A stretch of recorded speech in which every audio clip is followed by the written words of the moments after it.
దేవునికి స్తోత్రం. 2026 జనవరి నెల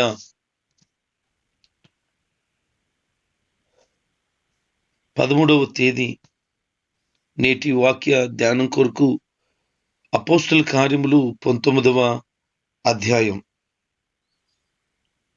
అపోస్తలుడైన పౌలు దేవుని కొరకు బహుబలంగా వాడబడుతున్న దినాలవి. ఆయన అపరిమితమైనటువంటి అభిషేకాన్ని పౌలు మీద కుమరపచేసి ఏ ప్రాంతానికి వెళ్ళినా ఆ ప్రాంతంలో అనేక మంది క్రీస్తు వైపు తిరగడం, స్వస్థతలు, అద్భుతాలు, ఆశ్చర్యకార్యాలు జరగడం జరుగుతుంది. అలాగున్న పరిచర్య జరుగుతూ ఉన్నది. అపోల్లో కొరింథీలో ఉన్నప్పుడు పౌలు ఎత్తైన ప్రాంతాల గుండా ప్రయాణం చేసి ఎఫెసుకి వెళ్ళాడు. అక్కడ కొంతమంది శిష్యులు ఉన్నారు. 12 మంది ఉన్నారట అక్కడ. ఆ 12 మందిని చూసినప్పుడు వాళ్ళతో ఇలాగ మాట్లాడుతూ, మీరు దేవుని అభిషేకాన్ని పొందుకున్నారా, పరిశుద్ధాత్మను పొందుకున్నారా మీరు అని అడిగాడు. అడిగితే వారికి యోహాను ఇచ్చిన బాప్తిసం తెలుసు, కానీ పరిశుద్ధాత్మ బాప్తిసం తెలియదు వాళ్ళకి. వెంటనే వారి మీద చేతులుంచి వారి కొరకు ప్రార్థన చేశాడు. వారందరూ కూడా దేవుని ఆత్మ చేత నింపబడ్డారు. వారు పొందిన బాప్తిస్మము మారు మనసు కొరకు, కానీ ఆత్మ బాప్తిస్మము ప్రభుతో సన్నిహితంగా మార్చబడి పూర్తిగా ఆయన నడిపింపులో ఉండుట కొరకు. చాలా మంది ఈ రోజున బాప్తిసం తీసుకున్నారు, తండ్రి కుమార పరిశుద్ధాత్మ నామంలో బాప్తిసం తీసుకున్నారు, కానీ ఆత్మ బాప్తిస్మం లేదు. అంటే ప్రభు చేత ముద్రీకరించబడిన అనుభవం లేదు. దానికి గల కారణం ఏంటి అనంటే, ప్రభు పట్ల ఆసక్తి లేదు. దేవుని ఆత్మచేత నువ్వు నింపబడకపోతే, ఆయన ఆత్మచేత ముద్రీకరించబడకపోతే ఆయన ఏం చెప్తున్నారు? నా ఆత్మ లేనివాడు నా వాడు కాదు అని. మరి దేవుని ఆత్మచేత నువ్వు నింపబడకపోతే నిత్య జీవానికి వారసుడిగా వారసురాలుగా ఎలాగున చేర్చబడతావు? మరి పరిశుద్ధాత్మను ఎందుకు పొందలేదు నువ్వు? చాలా మందికి ఆసక్తి ఉంది, ఇంకా దేవుని ఆత్మచేత నింపబడలేదనే ఆలోచన ఉంది. మరి దేవుని ఆత్మచేత నింపబడడానికి ఏ రకమైన ఆసక్తి నీలో కనబరిచావు? ఆదిమ సంఘం మేడగదిలో 10 దినాలు కనిపెట్టారు దేవుని ఆత్మచేత నింపబడడం కొరకు. సమరయ ప్రాంతంలో పిలుపు ద్వారా రక్షించబడిన వారు దైవజనులు రాక కొరకు వారు వచ్చి మా మీద చేతులు ఉంచుతారు, మేము దేవుని ఆత్మచేత నింపబడతామని ఎదురు చూశారు. దైవజనులు పేతురు గారు వెళ్ళి వారిని బలపరిచి వారి మీద చేతులుంచి ప్రార్థన చేశారు. వారు ఆత్మచేత నింపబడ్డారు. కొర్నేలి అన్యుడే, అక్కడికి వచ్చిన వారి బంధువులు, స్నేహితులు, అభిమానులు అందరూ కూడా అన్యులే, కానీ వారు కలిగినటువంటి దైవత్వపు మనసును బట్టి పరిశుద్ధాత్మ దేవుడు వారందరి మీద కుమరించబడ్డాడు. ఇక్కడ ఉన్నటువంటి 12 మంది కూడా దేవుని పరిచర్యలో ఉండి ఆయన శిష్యులుగా సాగుతూ ఉన్నారు. మరి వాళ్ళు దేవుని ఆత్మచేత నింపబడలేదు.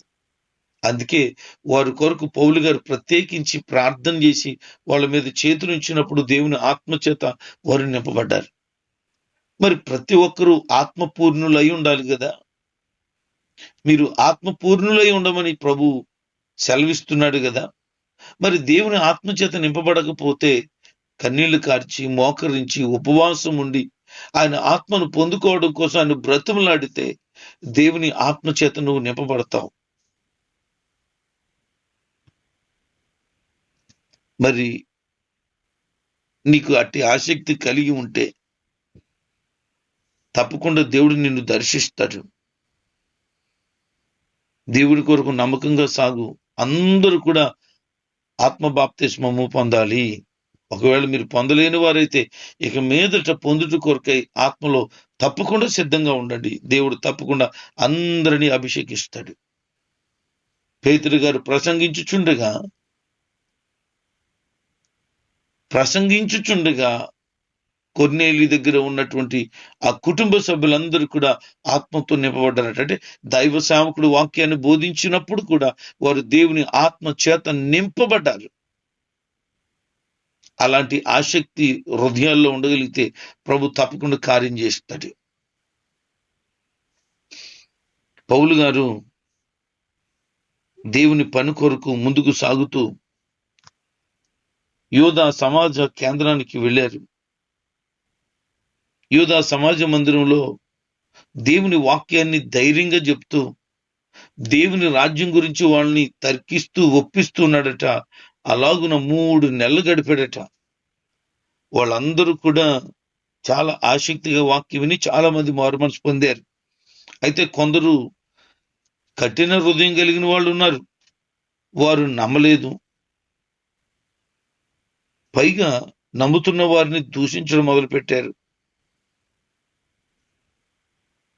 సరిగా విశ్వాసంలో ఉండకుండా చెడగొట్టడానికి ప్రయత్నం చేశారు. ఆనాటి నుండి నేటి వరకు కూడా ఇదే వ్యవహారం సాగుతుంది.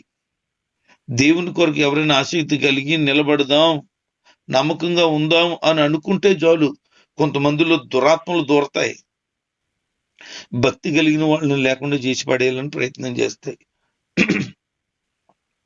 వాళ్ళు తినరు, తినేవాళ్ళని తినయ్యరు అన్నట్టుగా వారు చెడిపోయారు. ఇతరులను చెడగొట్టే రకాలు ఇవన్నీ. మనం ఏం చేయాలో తెలుసా? అలాంటి వారిని పట్టించుకోకుండా ముందుకు సాగిపోతే దేవుళ్ళో ముందుకు వెళ్ళిపోతాం. వాళ్ళ మాటలు, వాళ్ళ పనులు, వారి పద్ధతులు మనం ఆలోచన చేస్తూ పట్టించుకుంటూ ఉంటే ఎప్పటికీ ముందుకు సాగలేము. జీవితంలో దేవుని వెంబడించడంలో మాత్రమే కాక ఏ విషయంలో కూడా మనల్ని ఇబ్బంది పెట్టేవాళ్ళని పట్టించుకోకుండా మనం ముందుకు సాగిపోవడమే. దేవుడు మన కొరకు నూతనమైన కార్యాలు చేస్తూ, నూతనమైన ద్వారాలు తెరుస్తూ, ఆయన బలమైన కార్యాలు చేయటానికి మన పట్ల సంసిద్ధుడై ఉన్నాడు. ఆయన్ని చూసుకుంటూ వెంబడించుకుంటూ వెళ్ళిపోవడమే. ఈ కఠిన హృదయములు ఆయనే మార్చుకుంటాడులే అని ఆయనకు అప్పగించుకోవడమే. ప్రతిరోజు ఇలాగునే వాళ్ళు బోధించి అనేక మందిని ప్రభు వైపు తిప్పారు. అంత మాత్రమే కాదు, దేవుడు పౌలు గారి చేత విశేషమైన అద్భుతమైనటువంటి కార్యాలను జరిగించాడట. పౌలు గారి శరీరానికి తగిలినటువంటి వస్త్రాలు గాని, ఆయన నడానికి కట్టుకున్నటువంటి చిన్న తాడు దానికి తగిలినా గాని ఎలాంటి రోగంతో ఉన్నా బాగుపడిపోతున్నారు. ఏం అద్భుతం చూడండి. దేవుడు పౌలుని ఎంత పరిపూర్ణమైన శక్తితో నింపేశాడో చూడండి. అతన్ని టచ్ చేస్తే చాలు స్వస్థత. Praise God. ఏమి అద్భుతము. ఆ మాటలు వింటుంటే, చదువుతుంటే నాకు అనిపిస్తుంది, దేవుడు అలాంటి శక్తి చేత నన్ను కూడా నింపితే ఎంత బాగుండును అని. ఖచ్చితంగా కార్యాలు ఆసక్తి కలిగిన వారి పట్ల దేవుడు జరిగిస్తాడు. చేతులేసి ప్రార్థన చేసినప్పుడు, కార్యాలు జరుగుతున్నప్పుడు విశ్వాసంతో దైవజనులను తాకితే నాకు కార్యం జరుగుతుంది, మేలు జరుగుతుందని ఎవరైతే వస్తారో వారి జీవితాల్లో తప్పకుండా దేవుడు కార్యం చేస్తాడు. ఆ రోజు పౌలు మీద దేవుని ఆత్మ కుమ్మరింపును బట్టి దేవుడు వాడుకుంటే, నేటి దినాల్లో కూడా దైవజనుల మీద దేవుని ఆత్మ కుమ్మరింపు ఉంది. దేవుడు ప్రతి దైవజనుని విశ్వాసంతో ఆయన సేవ చేసి రోషం కలిగి ముందుకు సాగే ప్రతి దైవజనుని దేవుడు నేటి దినాల్లో కూడా వాడుకుంటాడు. ఆమేన్. ఆయన నడుకట్టు తగిలిన స్వస్థతేనట. యేసు ప్రభు వస్త్రాన్ని ముట్టుకుంటే స్వస్థత అయిపోయింది. ఏం అద్భుతం. అందుకే ప్రభు అన్నారు, నా యందు విశ్వాసం ఉంచేవాడు నాకంటే గొప్ప కార్యాలు చూస్తాడు, చేస్తాడు అని అనుకుని ఉంటాడు. యేసు ప్రభు వస్త్రం ముట్టితే బాగుపడ్డారు, నా వస్త్రాన్ని ముట్టినా బాగుపడాలనుకుని ఉంటాడు. నన్ను ముట్టినా బాగుపడాలనుకుని ఉంటారు తప్పకుండా పౌలు. అందుకే దేవుడు అలాంటి ప్రభావమును అనుగ్రహించాడు. నడాన్ని కట్టుకున్న తాళ్ళలో కూడా అంత పవర్ ఉంటే ఏమి అద్భుతం అండి. పేతురు గారు యెరూషలేము వీధుల్లో వెళుతుంటే జనాలు రకరకాల రోగాలతో ఉన్న వారినట మంచాల మీద, పరుపుల మీద తీసుకొచ్చి రోడ్డు పొడవున పరుస్తున్నారట వాళ్ళని. అలా పడిసేస్తున్నారట. పేతురు గారు ఎలాగ దారంటే వెళ్ళిపోతుంటే నీడ పడుతుందట వాళ్ళ మీద. నీడ పడినాడు, ముందు జబ్బున్నాడు, నీడ పడగానే లేచేసి నడిచేస్తున్నాడు. ఎట్టి వ్యాధి కలిగినోడని బాగుపడిపోయాడట. నీడ తగిలితే ఏమి అద్భుతం చూడండి. మాటలతో వర్ణించడానికి వర్ణనాతీతమైన అద్భుతం అది. పేతురు గారి నీడ తగిలితే బాగుపడ్డం నీడలో కూడా దేవుడు అంత ప్రభావాన్ని విడుదల చేసేసాడు. మరి వారు మాట్లాడుతుంటే అటువంటి పవర్ లేదు, వారి చేతులు ఇచ్చినప్పుడు అలాంటి కార్యాలు జరగలేదు. దేవుడు ఒకరిని అభిషేకించి ఆయన పరిచర్య కొరకు పంపిస్తే సమస్త శక్తిని, సామర్థ్యమును కూడా అనుగ్రహించి పంపిస్తాడు. అపోస్తల కార్యములు దేవుని సేవకులు బాగా చదవాలి. సేవ ఎలా జరగాలో తెలుస్తుంది. విశ్వాసులు కూడా చదవాలి. విశ్వాసంలో ఎలా ఎదగాలో, సేవకుడికి సహకారంగా ఎలా ఉండాలో, పరిచర్య ఎలా చేయాలో అర్థమవుతుంది. ఈ అపోస్తల కార్యములు చదువుతుంటే పరిచర్యలో ఎన్నెన్నో మార్పులు జరగాల్సి ఉంది అని అర్థమవుతుంది. ఆదిమ సంఘం, ఆదిమ అపోస్తుల యొక్క పరిచర్య విధానంలో దేవుడు వారి మీద కుమ్మరించిన అపరిమితమైన ప్రభావంతో ఎన్నెన్ని ప్రాంతాలు మండించబడ్డాయి, ఎన్నెన్ని సంఘాలు కట్టబడ్డాయి, ఎంత భయంకరమైన వ్యక్తులు మారిపోయారో మాటలతో వర్ణించలేం. ఆయన ఏథెన్స్కు వెళ్ళినప్పుడు ఆ ప్రాంతంలో చాలా ఆశ్చర్యకార్యాలు దేవుడు జరిగిస్తూ పౌలుని వాడుకుంటుండగా, దెయ్యములు పట్టిన వారు కూడా బాగుపడిపోతూ ఇంత అద్భుతంగా ఉంటుండగా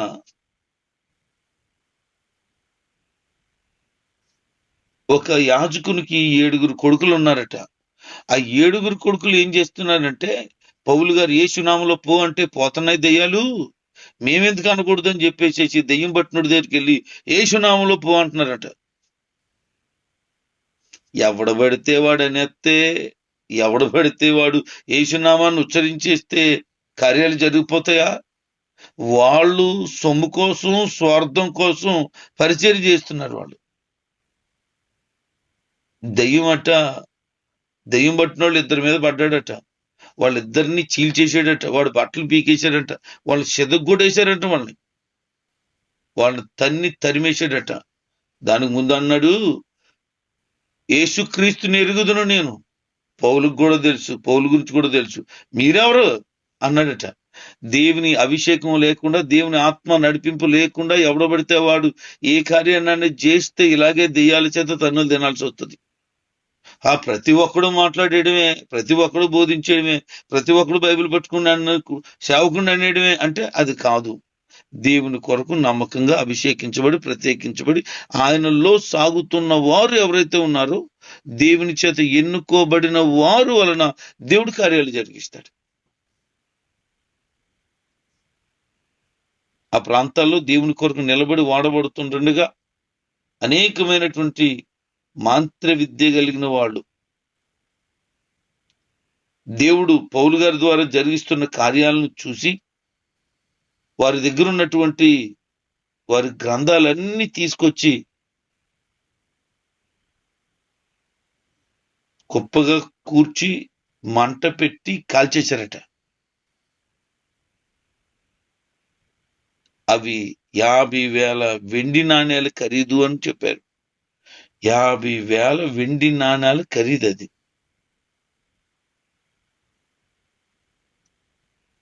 అంటే ఆ దినాల్లోనే వారు అంత విలువైనటువంటి పుస్తకాలను కాల్చేశారు అని అంటే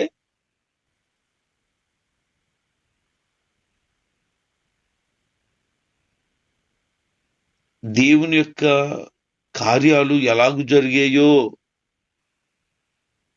ఆయన ప్రభావము ఎంత అపరిమితంగా కుమరించబడుతుందో ప్రభు వాక్యము ఎంత ప్రజలను ప్రభావితం చేస్తుందో.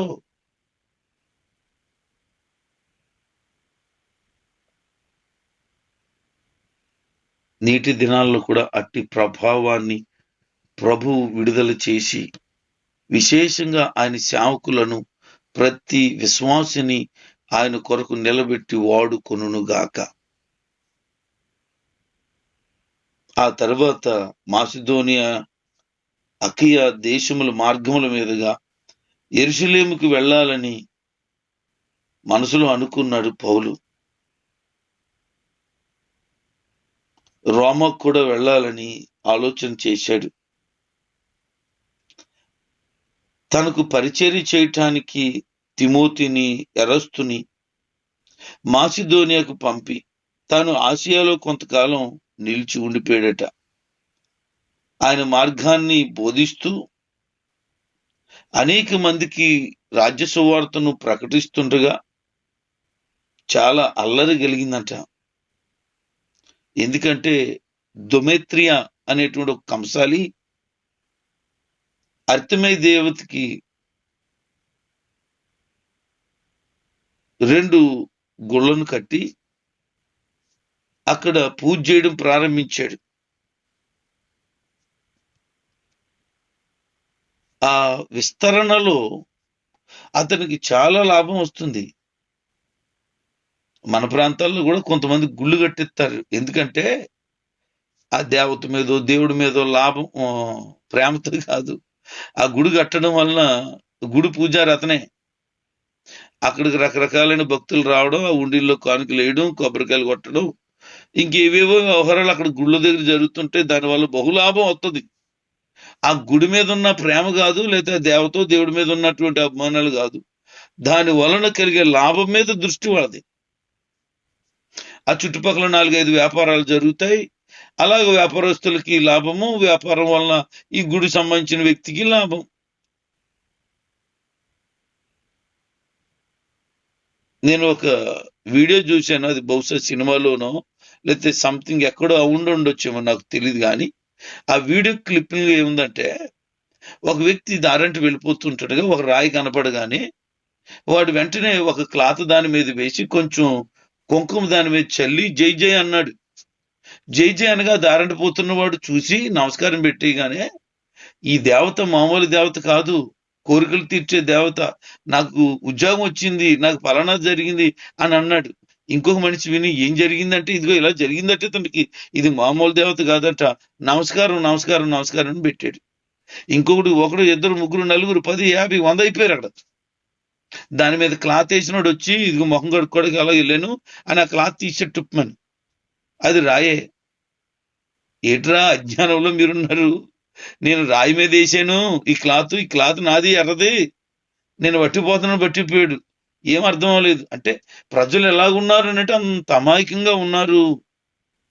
ఇంకొక దగ్గర చూశాను, వాడు ఒక రాయిని తెచ్చి జీవనోపాధి కొరకు ఉండాలంటే ఇలా చేయాలని దాన్ని ఏ మొక్కుబళ్ళు చేసినట్లు చేసి చిన్న హంగామా చేయగానే జనాలు రావడం ప్రారంభించారు, వాళ్ళకి ఏవో ఇవ్వడం ప్రారంభించారు, చుట్టూరు సెటప్ చేసేసారు, చాలా హంగామా చేసేసారు. ఈ యొక్క దమెత్రే అనేటువంటి కంసాలు కూడా అదే పనిచేసాడట. ఇది బైబిల్లో ఉన్న విషయాలు చెప్తున్నాను నేను. ఎవరిని వ్యతిరేకించడం కానీ, ఎవరి ఉద్దేశాలను, మనోభావాలను దెబ్బతీయడానికి కాదు. ఇది కేవలం వాస్తవంగా జరిగిన సంగతి. బైబిల్లో ఉన్నాయి, బైబిల్లో ఉన్న విషయాలు మాత్రమే చెప్తున్నాను నేను.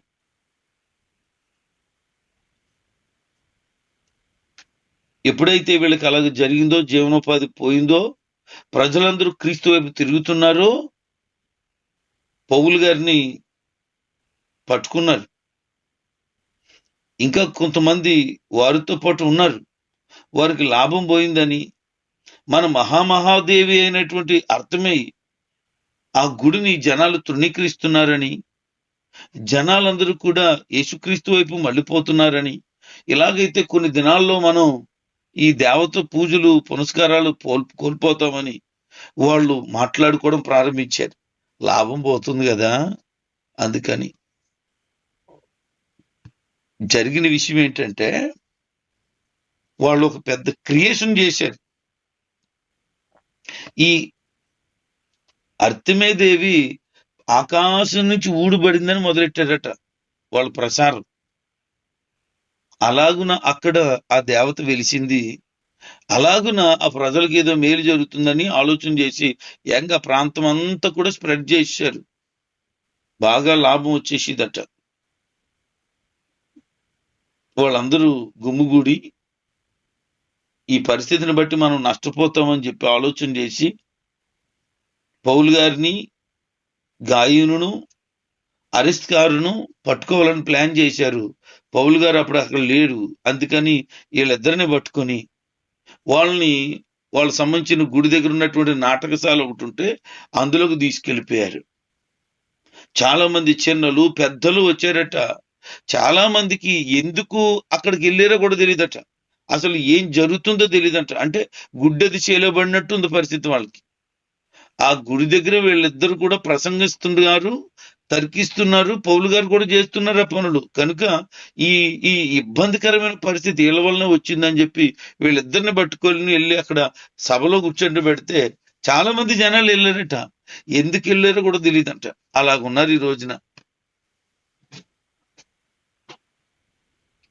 ఆకాశం వైపు చూసి ఎవడన్నా నవ్వుతుంటే,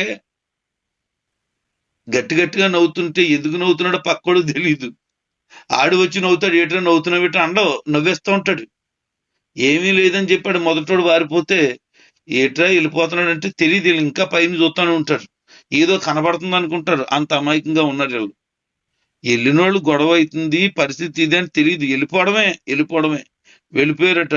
ఏం జరిగింది తెలియదంట. అక్కడికి వెళ్ళిన తర్వాత ఏమర్థమైందంటే, ఒరే మన దేవత సంగతి ఇలాగ అయిపోయిందని చెప్పి ఎవరో మాట్లాడితే అందరూ అంటున్నారు మన దేవత విలువ పోతుంది, ఇక్కడ పరిస్థితులన్నీ మారిపోతున్నాయని. వాళ్ళందరూ ఏకకంఠంతో 2 గంటలు వాళ్ళ దేవత పేరు పెట్టి అరిశారంట. అక్కడ మాట్లాడదామని ఎవరన్నా ప్రయత్నం చేస్తే వాళ్ళని మాట్లాడకుండా అరిశారంట 2 గంటలు. ఎందుకు వచ్చిన బాధ అని అక్కడున్న నాయకులు వీళ్ళిద్దరిని సలగా పంపించేశారు. ఇక్కడ ఏం బుర్ర బుద్ధి లేదు, అసలు వాళ్ళని ఎందుకు తీసుకొచ్చాము, ఏం జరుగుతుంది ఏమీ అర్థం కాలేదు అక్కడ. యేసు ప్రభుని సిలువ వేసినప్పుడు జనాలు కేకలే గెలిచాయి అని చెప్పినట్లుగా ఊరికనే పొల్లి కేకలు. ఈ రోజు వింటున్నామండి, కొన్ని పేర్లెట్టి జై జై అంటున్నారు. అసలు ఎందుకు అంటున్నారు? వాళ్ళకి బుర్ర బుద్ధి ఏమన్నా ఉందా? దానికి కారణం వాళ్ళకి తెలిసా? ఏమీ తెలీదు. దాని చరిత్ర తెలీదు, దాని గురించి చదవరు, ఆ పుస్తకాలు పట్టించుకోరు. ఆ ఉద్దేశాలు ఏమీ అర్థం అవదు. ఏదో వాళ్ళు చెయ్యన్నారు, వీళ్ళు చెయ్యన్నారు, వెళ్ళిపోదాం, కొట్టేద్దాం, సంఘాలను చెడగొట్టేద్దాం, మందిరాన్ని పాడు చేద్దాం, పాచకాలను అలగనేద్దాం, విశ్వాసం లేకుండా ఒరే ఎందుకు బాబు నువ్వు వస్తున్నావు? అసలు నీ పుస్తకం బాగా చదువుకో. ఆ దేవుడు ఏమన్నాడు, ఆ దేవత ఏమంది, అసలు మీ చరిత్ర బాగా వివరంగా చదువుకో. అది సత్యమా కాదా తెలుసుకో. అప్పుడు నువ్వు నమ్ముకో. పక్కోళ్ళు చెడగొట్టడమే ఉన్నావు తప్ప నిన్ను సరి చేసుకోవడానికి ప్రయత్నం చేయట్లేదు. అలాగుంది ఈ రోజు. అందుకనే వాళ్ళని చూస్తుంటే బాధ కలుగుతుంది, జాలి కలుగుతుంది. పాపం ఎందుకు చేస్తున్నారో తెలియదు వాళ్ళకి. కానీ దేవుడు పౌలుని విశేషంగా వాడుకుంటూ అనేక మంది ప్రజలను రక్షణలో నడిపించేశాడు. ఆయన వాడుకున్న విధానంలో, ఆయన ఆత్మ కుమ్మరింపులో అనేక మంది ప్రభుకు దగ్గర అయ్యారు. దేవుని కొరకు మనం నిలబడగలిగితే కొన్ని పరిస్థితులు గలిబిళ్ళు జరుగుతాయి. ఆ గలిబిళ్ళు తర్వాత దేవుని పని ఘనంగా జరుగుతుందని మనం నమ్మాలి. దేవుని యందు విశ్వాసం ఉంచిన వాడిని దేవుడు ఎప్పుడు కూడా ఘనమైన పాత్రగా వాడుకుంటాడు. అలాగే అందరినీ కూడా ఆయన ఆత్మతో నింపి నడిపించి వాడుకొనుగాక. ఆమేన్.